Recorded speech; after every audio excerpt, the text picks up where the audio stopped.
Vai ser um prazer aqui para mim bater esse papo sobre um tema que eu gosto muito. É o tema da sua área, né? Então você domina muito isso. Acho que você vai ajudar muitas pessoas aqui que têm essas dúvidas. Bom, eu sou oncologista clínica e oncogeneticista, atuo na área de oncogenética já há algum tempo. Fiz algumas especializações nessa área, é hoje uma das áreas de maior interesse para mim.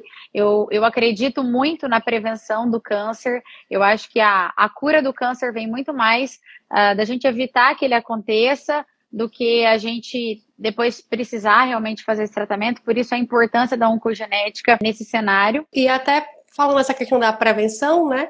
O câncer é para a gente pensar mais de forma preventiva, mas mesmo o paciente que passou pelo tratamento, depois ele precisa voltar a ter os cuidados de prevenção, né? A prevenção de outro câncer, da volta da doença também. Com certeza, Brena. Isso até é uma coisa que assim, eu sempre tento chamar muita atenção dos pacientes que já tiveram câncer, os sobreviventes do câncer, porque é muito importante a gente manter as consultas de segmento que nós dizemos, né? Essas consultas, elas são fundamentais para que a gente possa fazer um acompanhamento.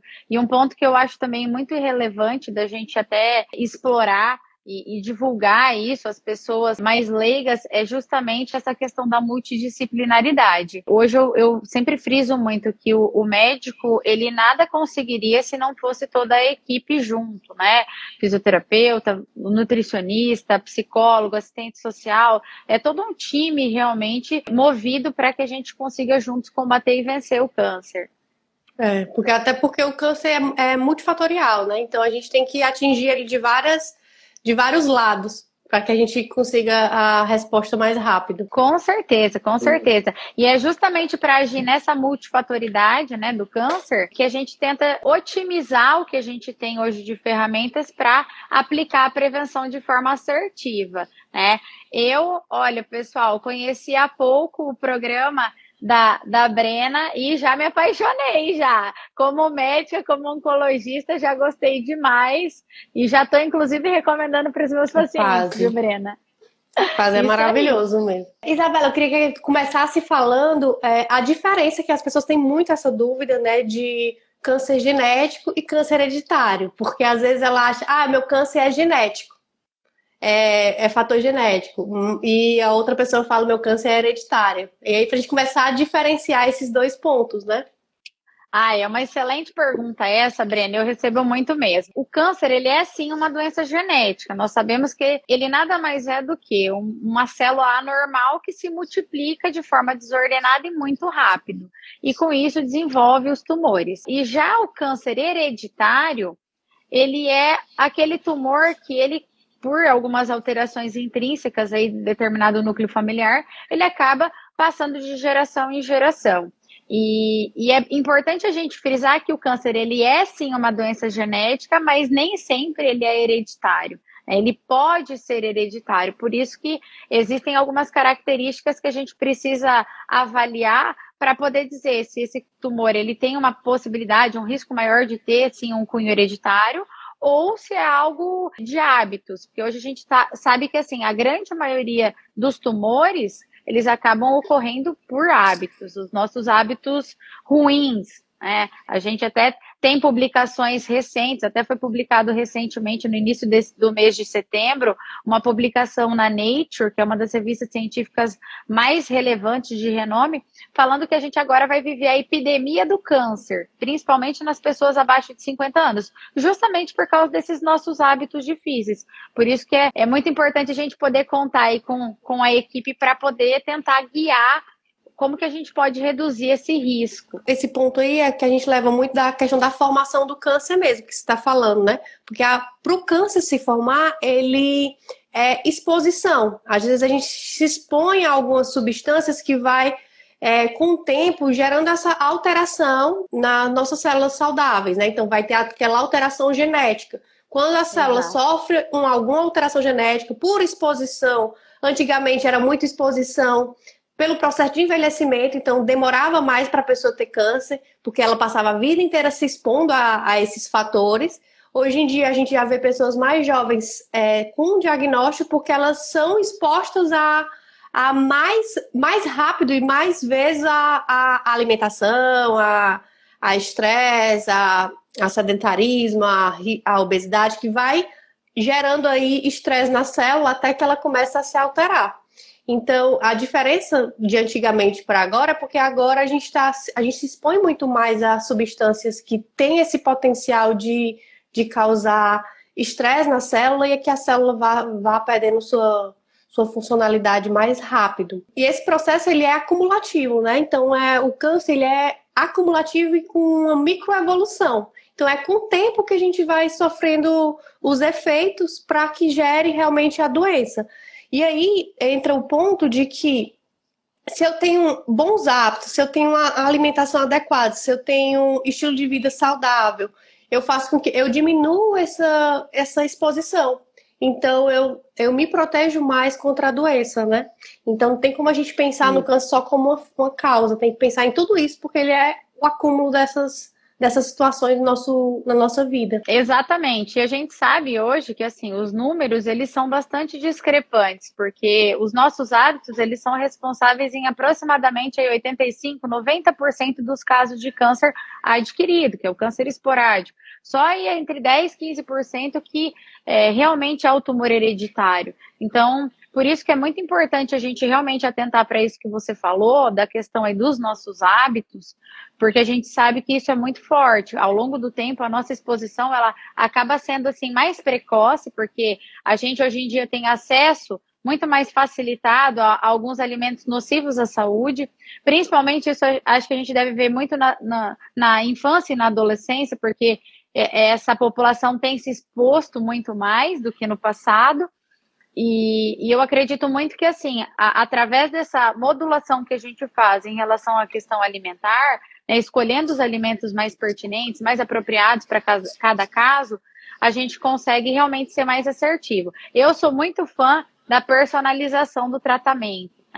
Lógico que, assim, hoje a gente fala muito da oncologia de precisão, que é realmente personalizar o tratamento oncológico, mas eu vejo que isso tem também muito papel dentro da nutrição, né, Brena? Então, eu acho que hoje não tem uma fórmula mágica. Cada pessoa tem as suas necessidades diferentes, cada um vai conseguir, assim, identificar através de um suporte com um especialista qual que é o alimento mais indicado para cada caso. E até em relação a questões de alimentos que podem provocar mais o câncer, né? A gente sabe hoje mesmo embutidos. Saiu muitos estudos nos últimos tempos falando sobre o risco dos embutidos e a sua relação com o câncer, né?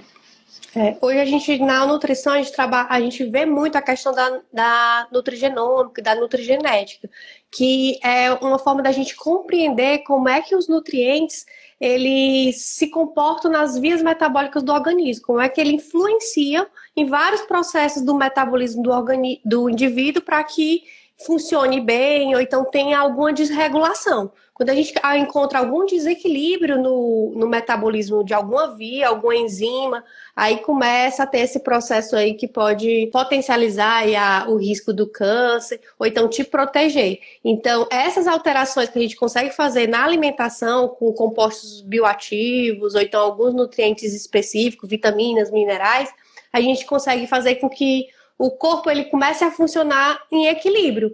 E se ele funciona em equilíbrio, a imunidade aumenta, a sua proteção natural aumenta, também as suas células, elas vivem de forma mais saudável, então você se protege do câncer.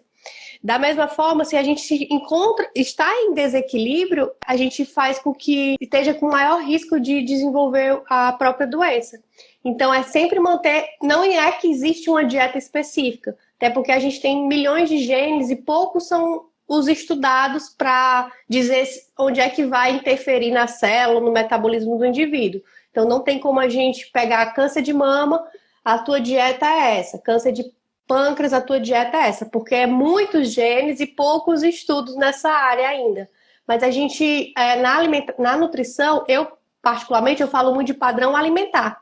E lá no PASE mesmo, eu ensino muito o padrão alimentar anti-inflamatório, que é o quê? É ensinar a se alimentar sem ser com a dieta fixa, mas você tem um padrão de alimentação, e nesse padrão vai ter a maior parte, a base da sua alimentação, seja com alimentos com potencial anti-inflamatório, com alimentos ricos em compostos bioativos, antioxidantes, anti-inflamatórios. Então aí você já está dando uma enxurrada de nutrientes com essa propriedade para te ajudar no teu tratamento, ajudar no controle da doença, ajudar na prevenção. E também não é a gente pensar em um licopeno no câncer de pâncreas, ou no câncer de próstata, ou então câncer de mama, para gente pensar ali no selênio.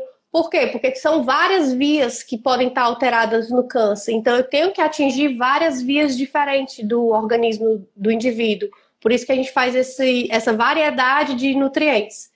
Então, eu ensino muito essa questão do padrão alimentar, porque às vezes as pessoas ficam muito presas a uma dieta específica, a um alimento específico, sendo que você tem que pensar na base, né? E melhorar todo esse padrão que você vai mexer em várias vias diferentes. Exatamente. Esse é um ponto bem interessante que você comentou, Brena, porque ao longo do tratamento, nós sabemos que os quimioterápicos, os medicamentos utilizados hoje na oncologia, eles alteram uma série de aspectos na vida do paciente, né? A nutrição é algo muito relevante porque a gente vai desde alterações relacionadas a gosto dos alimentos, a digeusia, até feridas na boca, mucosite oral, e a gente acaba tentando lançar a mão de alguns alimentos, principalmente. Eu sou muito adepta a isso, para que a gente consiga até tratar mesmo essas complicações do tratamento oncológico. Inclusive, eu fiz o meu mestrado em plantas medicinais e fitoterapia, justamente pensando em algumas estratégias que a gente consegue, de forma natural, agregar usando alguns alimentos. O gengibre, por exemplo, a gente sabe que ele tem uma ação antioxidante, antitumoral. A camomila, que a gente sabe que tem o efeito calmante, é muito utilizado em mucosite oral. O gengibre é muito utilizado para náusea e vômito. Então, essa questão aí de você ter comentado da diversificação dos alimentos no paciente oncológico, eu acho isso fantástico, porque a gente consegue, inclusive, agregar a qualidade de vida para esse indivíduo. Porque às vezes o paciente oncológico ele fica um pouco assim negligenciado nesse aspecto, né? Muito preso eventualmente em medicações, remédios que possam auxiliar, e acaba esquecendo realmente da questão alimentar, que pode ser um grande aliado nesse cenário, né? Mas essa questão do padrão alimentar eu achei muito interessante mesmo de você trazer, porque é o que eu realmente acabo indicando também, comunico muito isso para o meu paciente, que eu acho que é de extrema importância. Porque você acaba que faz as escolhas. Por exemplo, hoje eu não tenho linhaça na minha casa, então vamos pensar aqui na chia, na semente de gergelim. Então você tem uma variedade maior. Tu que sabe muito também de ervas, de fitoterapia, por exemplo, a gente tem aquelas ervazinhas, né? O orégano, o tomilho, o alecrim, que tem todos, são da mesma família, com propriedades parecidas, mas que a gente tem uma variedade. Então não precisa ser sempre o tomilho, sempre o alecrim. A gente pode fazer a variação. Exatamente. E isso de diversificar também é importante para a gente manter a consistência.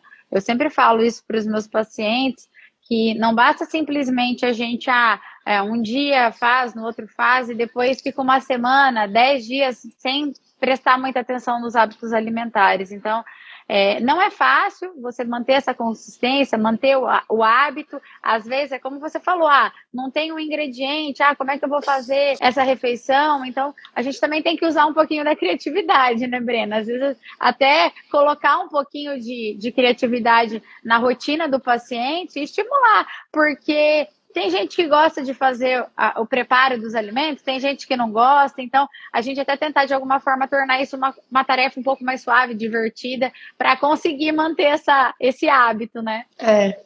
Isabela, e tem alguns insights que a pessoa pode identificar se realmente o câncer dela é hereditário ou não? Tem sim. Algumas situações assim que a gente deve ter um cuidado maior, uma atenção um pouco maior, são principalmente alguns critérios clínicos e familiares, que é em relação também a quando a gente vai indicar ou não uma avaliação, o aconselhamento genético. Principalmente pessoas em idade jovem, a gente sabe que hoje em dia a gente tem tido realmente tumores em uma população um pouco mais jovem, né, idades mais precoces, mas a gente sempre tem que lembrar do fator hereditariedade nessas pessoas, porque não é muito comum, exceto algumas situações específicas, nós termos tumores, por exemplo, de mama, em pacientes ali na casa dos seus 20, 25 anos. Então, assim, a gente acaba tendo algumas questões que nos voltam a pensar na hereditariedade nesse cenário. Outro ponto importante, história familiar. Quem tem aí uma história familiar muito rica em um dos lados da família em relação às neoplasias também é um ponto de atenção. As histologias, né? O tipo de tumor que o paciente tem. Eu tenho um tumor raro, que não é muito comum na população. A gente também tem que ter uma atenção. E é sempre assim, como é que eu vou saber isso? Pergunte para o seu médico de confiança, né? Converse com o seu oncologista. Tem várias pessoas na população em geral com esse tipo de tumor que eu tenho, doutor, como é que é? Né? Então, quanto mais informação a gente extrair, melhor. Outro ponto também relevante, alguns tipos específicos que podem estar relacionados num contexto de síndrome. A gente tem algumas síndromes bastante famosas, eu digo, né? Síndrome de Lynch está muito associado ao câncer coloretal com câncer de endométrio. Nós temos aí síndrome de Li-Fraumeni, que são um compilado de vários tumores diferentes que podem estar associados. Então, às vezes a gente avaliar nesse contexto se existe alguma síndrome que possa se encaixar. E um outro ponto que também acho muito importante são os tumores bilaterais. Câncer de mama bilateral, câncer renal bilateral, tem que levantar aquele sinalzinho para que a gente possa identificar. Homens também, a gente sabe que populações específicas que não devam ter, né, não é esperado de ter determinado tumor, a gente também tem que ter uma atenção. Por exemplo, no caso do câncer de mama masculino. Então, são pequenos pontos que acabam nos levando a pensar, sabe, Brena? Acho que esses são os principais, esses que eu resumi aí são os mais importantes. E tem até esse ponto que tu falou, que a pessoa às vezes recebe o diagnóstico, né, uma pessoa muito jovem, e aí ela chega e fala que não tinha ninguém na família. A mãe dela não tinha, outro parente não tinha, mas também não tem como comparar por causa do estilo de vida, né? Ela nasceu em outra década, então ela estava exposta a outra situação. Então, às vezes, a mãe não teve, que eu já tive casos assim, que a mãe não teve, a avó não teve, mas a pessoa tinha e era hereditário. Mas por questões, às vezes, de hábitos, você acaba mudando um pouquinho a expressão dessa doença, né? Que poderia não ser expressa. Não, com certeza. E esse é um ponto muito importante de você ter mencionado, Brena, porque, na dúvida, quando a gente existem esses critérios, a gente deve sim referenciar para o especialista poder fazer a investigação apropriada. Porque hoje, realmente, a gente está exposto mais precoce e podem sim haver tumores nesse contexto ocorrendo de forma mais precoce. Então, é importante passar por uma avaliação do especialista, o aconselhamento genético, ter uma orientação adequada, eventualmente fazer os exames apropriados. Até eu estava dando uma olhadinha aqui no chat, teve alguém que perguntou a respeito do BRCA, né? A gente sabe que o efeito da Angelina Jolie ali em 2013 foi muito importante, as pessoas começaram a olhar para o aconselhamento genético de forma diferente. Então, assim, a gente precisa realmente hoje pensar no aconselhamento genético como uma ferramenta de prevenção, até porque ele hoje pode nos ajudar tanto nas questões mesmo preventivas, evitando que outros familiares possam ser acometidos com a doença, e até mesmo a gente descobrir um familiar que tem uma mutação e que pode já lançar mão de algumas medidas preventivas, e até mesmo aquelas pessoas que já desenvolveram a doença, que foram diagnosticadas com a doença e são descobertas com determinada mutação, para que a gente possa tratar de forma bastante específica, né? Porque hoje a gente tem algumas medicações para isso.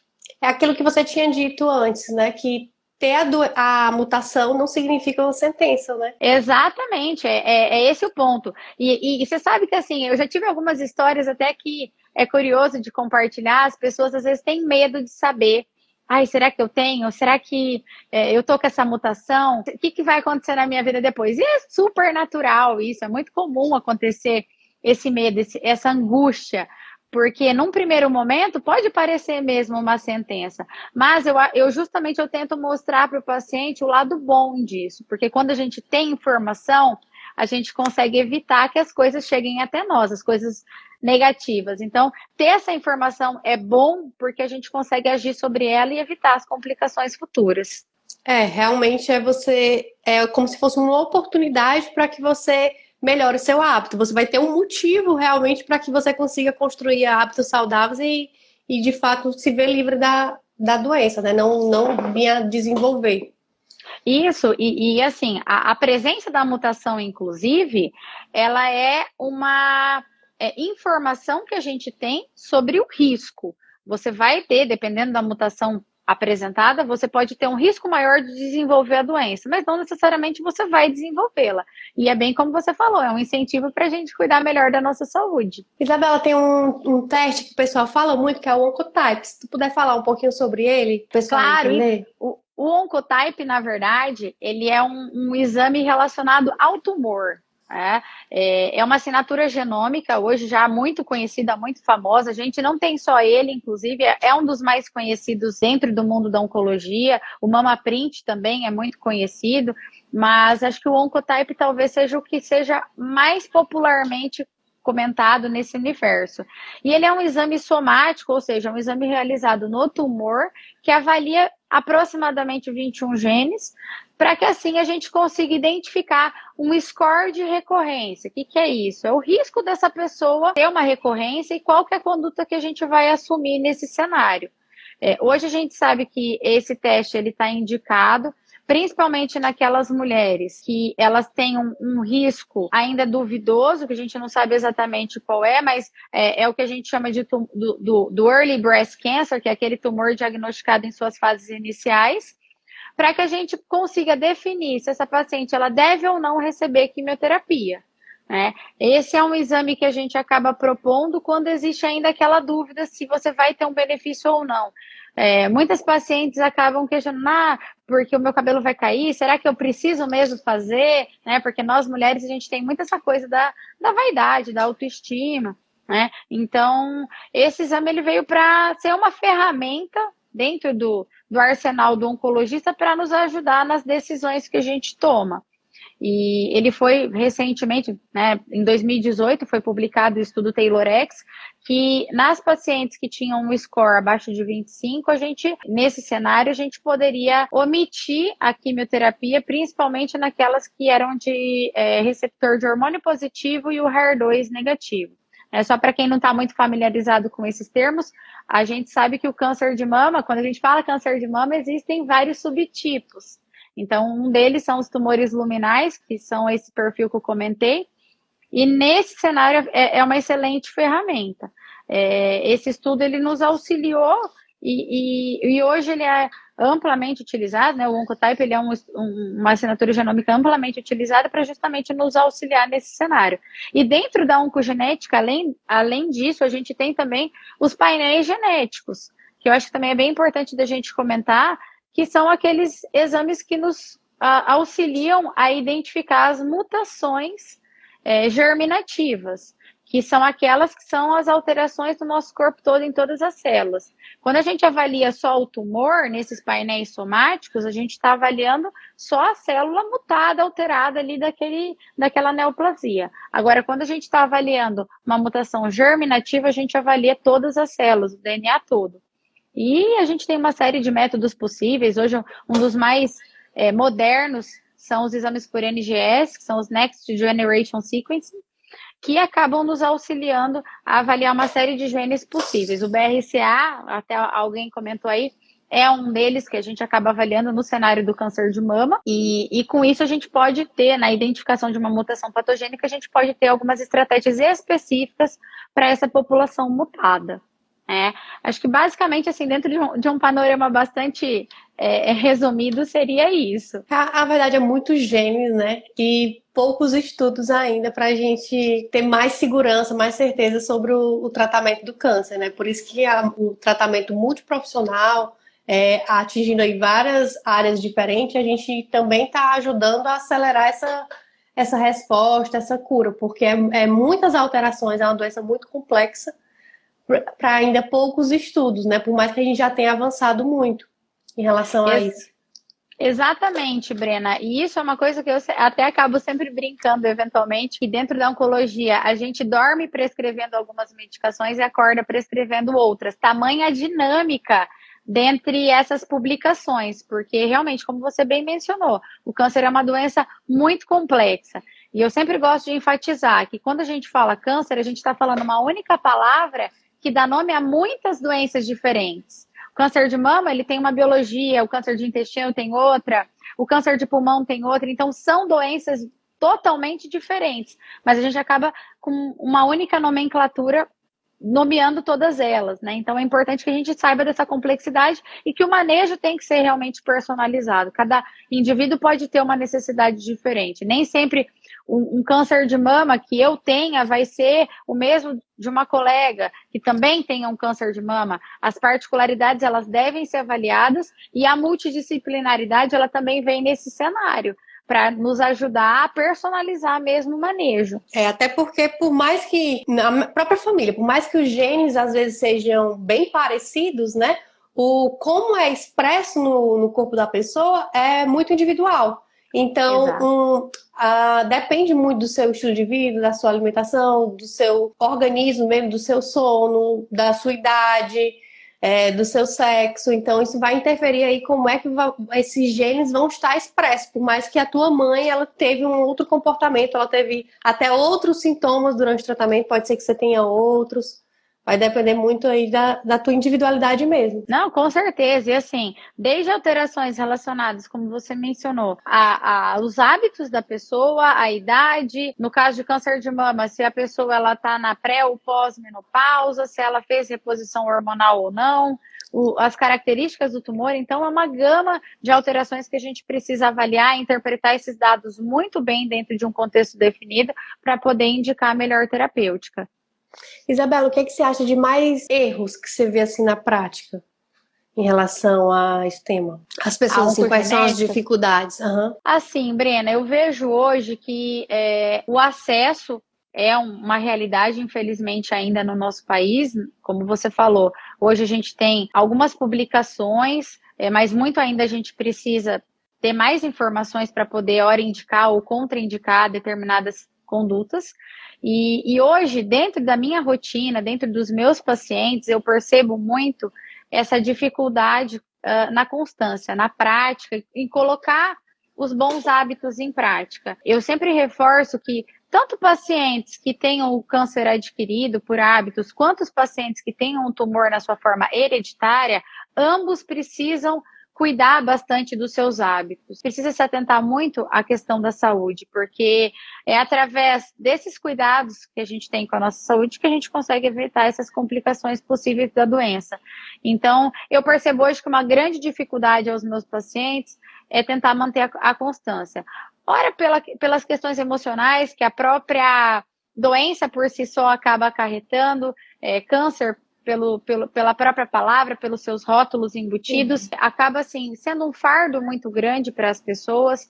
O tratamento, que acaba também se somando em relação à toxicidade, efeitos colaterais, o manejo acaba sendo um pouco mais complexo. Então, eu acho que esses fatores, eles acabam se somando e nem sempre o paciente ele consegue... a minha médica falou que eu preciso ter um acompanhamento nutricional. Então, eu vou lá na nutricionista, fiz o meu cardápio, só que eu segui ali uma vez e parei. Então, é muito comum isso. Sim. E eu acho que é bem importante até você também passar essa sua visão, Brena, de como que a gente pode melhorar isso. Eu quero tua ajuda.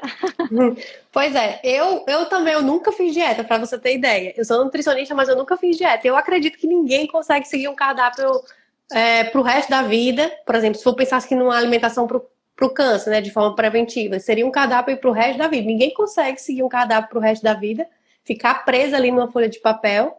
Eu acho que o paciente ele precisa mesmo ganhar o conhecimento para saber fazer as escolhas, principalmente durante o tratamento, porque durante o tratamento vem os sintomas, e aí ele foi para a nutricionista porque o médico indicou, chega na Nutri, ela passa um cardápio, e ele vai para casa, consegue seguir 1 dia, 2 dias, 3 dias, e começa a aparecer os sintomas. E aí ele não consegue mais seguir aquela alimentação 100%, porque está com náusea, porque está com diarreia, porque está com alteração do paladar, e se vê fazendo 50% do cardápio, fazendo mais ou menos, e aí acha que o problema está com ele, acha que não vai conseguir se alimentar bem durante o tratamento, acha que se sente mais fraco, desmotivado, acaba largando a dieta, acaba largando a Nutri, E aí fica esse dilema. Ele nunca vai melhorar os hábitos dessa forma, nunca vai melhorar os sintomas também. Então, eu Exato. gosto muito de falar que ele não precisa de um papelzinho para seguir. Que todo dia, se ele fizer um pouquinho, ele vai ter uma diferença muito grande lá na frente. E mudança de hábito, mudança de alimentação é mudança de comportamento. Não é do dia para a noite que a gente vai pegar um cardápio perfeito e já colocar em prática. Então é aos poucos, e é aprender mais sobre a doença mesmo, é muito importante, aprender sobre os hábitos, aprender como usar a alimentação da forma correta, nos momentos que ele precisa. Por exemplo, estou com náusea, então como é que eu uso a alimentação, as estratégias para aquela situação? Porque aí ele vai controlar mais aquela situação e vai passar pelo tratamento comendo bem, mas ganhando o conhecimento que ele precisa. E não seguindo um cardápio, porque às vezes no cardápio ele nem está tendo a consciência de por que ele está usando aquilo, né? Exatamente, e cada dia é um dia diferente. Pelo tratamento, ele ter a toxicidade inerente aos quimioterápicos, que a gente já sabe, eu vejo que, assim, cada vez mais as pessoas elas ficam muito angustiadas e tentam se apegar a essa questão de ter uma rotina, um cardápio que é específico, cada dia fazer algo diferente, mas realmente no médio e longo prazo a gente vê que isso não funciona, não dá certo. Porque até vi que alguém aqui falou agora há pouco, eu enjoei da água de coco. A gente enjoa realmente, né? Se quando a gente não tá doente, a gente não consegue realmente comer sempre as mesmas coisas, a gente precisa ter aquela mudança. Imagina quando a gente tem um problema de saúde sério, tem aí a influência de outros medicamentos.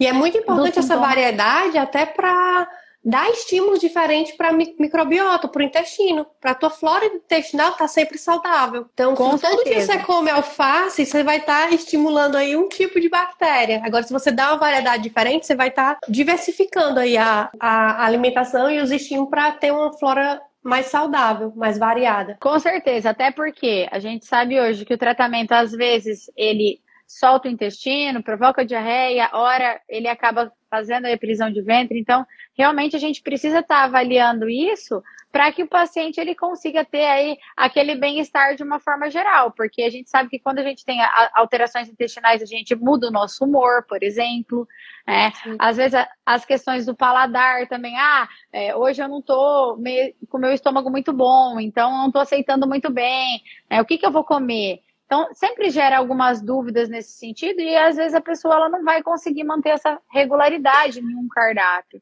Então, essa diversidade no alimento é muito importante mesmo. É lógico que, por exemplo, lá no PAS, que é o meu programa online, os alunos têm os cardápios de início, eles têm cardápio, tem a suplementação que precisa, mas ao longo do programa, eles têm aulas para aprender a se alimentar com padrão anti-inflamatório. Porque eu não quero que eles fiquem presos no cardápio para sempre. Eu quero que realmente eles entendam por que eu coloquei aquelas coisas no cardápio e comecem a fazer as escolhas. Mas eles têm cardápio de início porque chegam muito perdidos. Chegam com muitos medos do que pode e o que não pode comer. Chegam com muitas restrições alimentares. Então o cardápio já dá uma variedade, até para eles terem noção também de quantidade.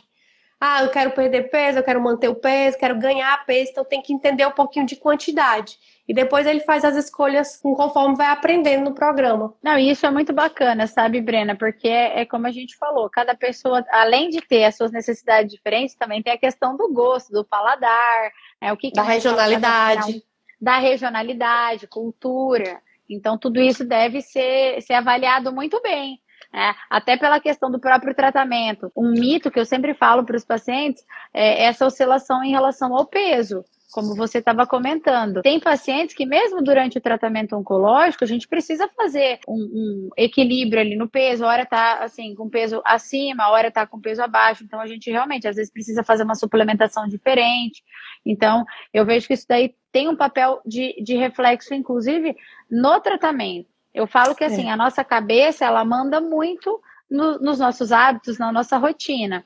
E quando a nossa cabeça, a nossa mente, ela não está saudável, o resto acaba adoecendo junto. Por isso que se a gente tiver a nossa mente equilibrada com o nosso corpo, com o nosso hábito, né, um hábito de vida saudável, certamente a gente vai ter aquela promoção do bem-estar muito maior. E vai se sentir mais forte para combater essa doença, vencendo o câncer.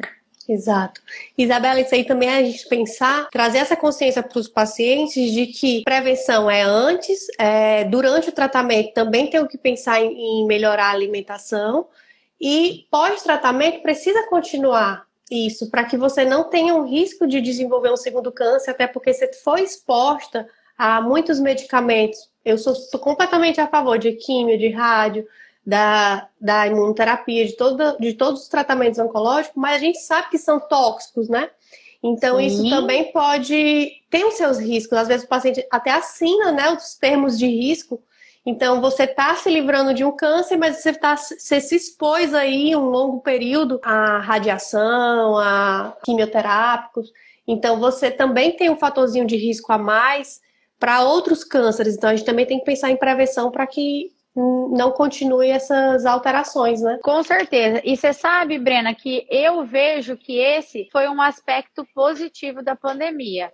Né? A gente aprende muito com algumas situações adversas, né? Longe de mim falar que a pandemia ela foi boa, mas eu sei que muitas pessoas, e isso não é de agora, até de séculos anteriores, a gente já tinha muito forte a questão de que na crise a gente cresce. Então, eu vejo que um dos aspectos que nos fez crescer durante a pandemia foi esse aprendizado sobre a importância da prevenção. Muito lá no começo de toda essa situação que a gente viveu, se falava muito das comorbidades, né? Ah, eu tenho comorbidade, eu não tenho. E todo mundo começou a ficar com muito medo de ter comorbidade. Então, hoje eu vejo que as pessoas elas estão realmente mais preocupadas em não ter comorbidades, porque estão percebendo o impacto que isso pode ter na sua saúde lá na frente. Né?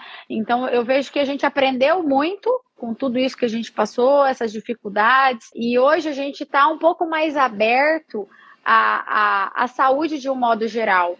Porque antigamente muita gente assim não pensava tanto em fazer atividade física, não pensava tanto em reduzir um pouco o peso, em às vezes estimular alguém em casa, esposa.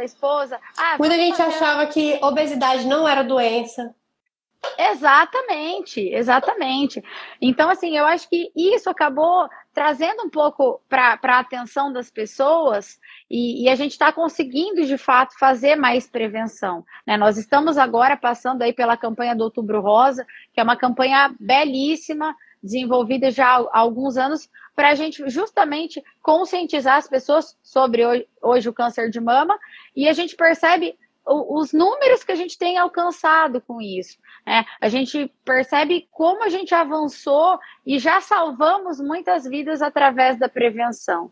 Então, eu acho muito importante que cada vez mais as pessoas elas tenham aderência a esses hábitos de vida saudável e com isso a gente consiga realmente salvar um monte de gente evitando que essa doença aconteça, né? E resumindo, é a gente olhar também essa questão desse fator hereditário, né? Se você tem na tua família, se fez o teste genético e viu que era hereditário, pensar também como um motivador mesmo, para que você adquira novos hábitos, para que realmente se previna, né? Diminua esse risco. Então, às vezes a gente tem hábitos que são difíceis de ser trabalhados, de serem mudados, né? Hábitos alimentares, de estilo de vida mesmo, de exercício físico.